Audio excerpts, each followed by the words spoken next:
Now let's talk the budget. Jim Chalmers is about to do the opposite of what many leading economists have called for. The Australian Financial Review reports next week's budget was going to be expansionary, not contractionary.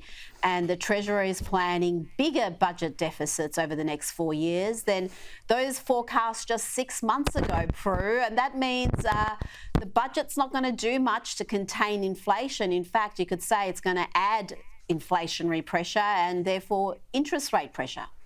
Exactly. You know, the RBA's been forced to do any of the work, and this government, meanwhile, is spending like a drunken sailor. It's just astounding. We need a contractionary budget. Everybody is telling us and yet it's expansionary.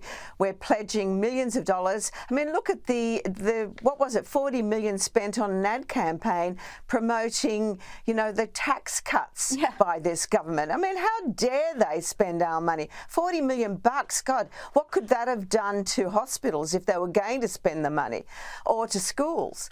And then they've got this making, you know, Australia's future fund, manufacturing future fund. I mean, again, ludicrous. You know, money going to an American company, solar panels that we know, you know, people are using solar panels to make fences because there's such an oversupply.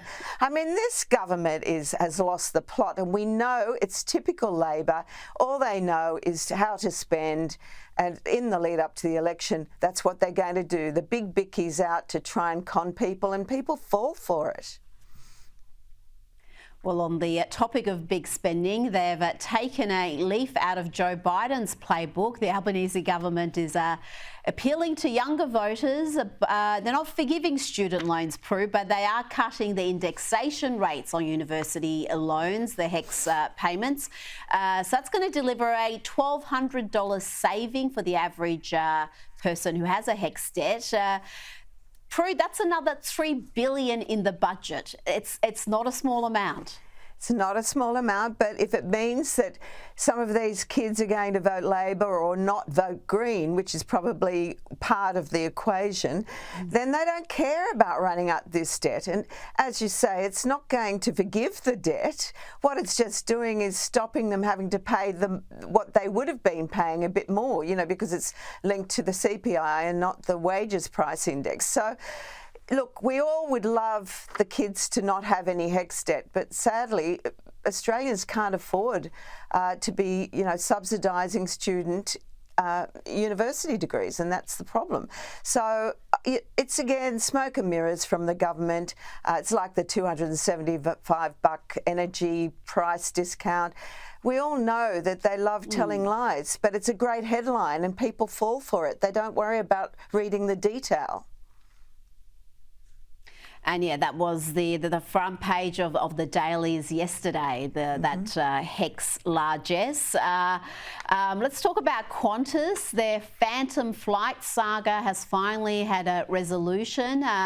Initially, they claimed it wasn't their fault, but they've now taken responsibility for the blunder and agreed to a $120 million settlement with the ACCC, with the airline to launch a $20 million compensation program for customers. So, Prue, that means around 86,000 Qantas passengers will receive payments ranging from $225 to $450. I presume you have to claim this money, and I bet plenty of people like me won't claim. So it'll be interesting to see how much they end up paying out. Exactly, and you know, it's good that they have been fined the $100 million. Hudson, the new CEO, is trying to clean up the mess, but what arrogance of this company to think that they could get away with this, you know, these ghost flights that, you know, were being sold for weeks after they knew that they'd been cancelled. It's just unforgivable. And the damage to Qantas's brand, you know, just when people are saying, oh, well, you know, they're turning it around, but you'd have to think twice about forgiving this brand because they have contempt for the customers. This is no way to treat your customers. And the arrogance is quite astounding. So, you know, Qantas can make all the ads they want about, you know, seeing kids, Spirit of Australia.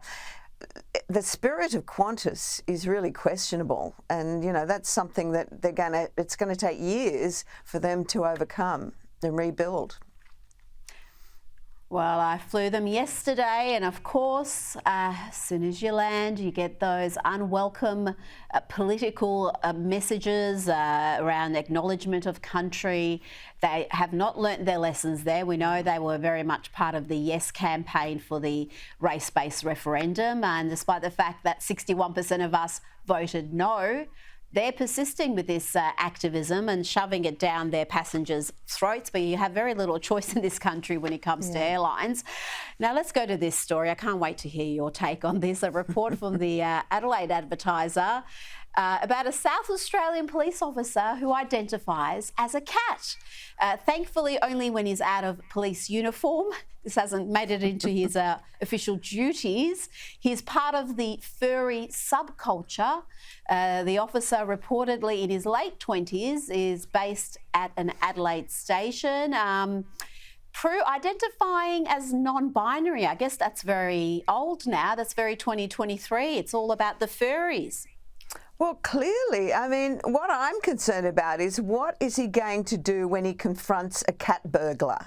Is he going to go soft? I mean, it's just bizarre, isn't it? And when you think about it, I mean, aren't they all supposed to go through psychological testing? This guy slipped through the kitty litter or something. I don't know, but boy, oh boy, we are going mad in this country, and wow, do you have faith in calling the cops anymore? If you're a dog lover, for God's sake. You might be very heavy-handed with a dog off the leash crime. I mean, you'll just be throwing the book out those ones. Now, Prue, let's talk about some of the supposed political experts, the pundits, analysts who always tell the Liberals that they're leaning too far to the right. They've got to go further left. Over and over, they get egg on their face, but they keep delivering this message, and sadly, a lot of Liberals listen to them. That's why so many of them are in trouble right now. This post from the chief political correspondent of The Guardian is doing the rounds on X again, causing much mirth. This is Paul Karp. He posted this. He said, Nikki Sava says the killing season for Peter Dutton's leadership will be the end of 2023 after the Voice referendum. Yep. Pop it in the diary. Well, yeah, we did, and here we are. They always speak Conservatives could only win if they pretend not to be conservative, when precisely the opposite is true. And you only have to look at The Voice or look at the Victorian Libs, the WA Libs at the last election, or the federal Libs when they embraced net zero, to see how badly things go for Conservatives when they veer left, not right. Well, exactly. What Dutton needs to do to win this leadership and to win the election, just do the opposite. To whatever Labor says and Greens say, do the opposite. And be a true Conservative Party representative, and you'll kill it. Prue McSween, thank you so much.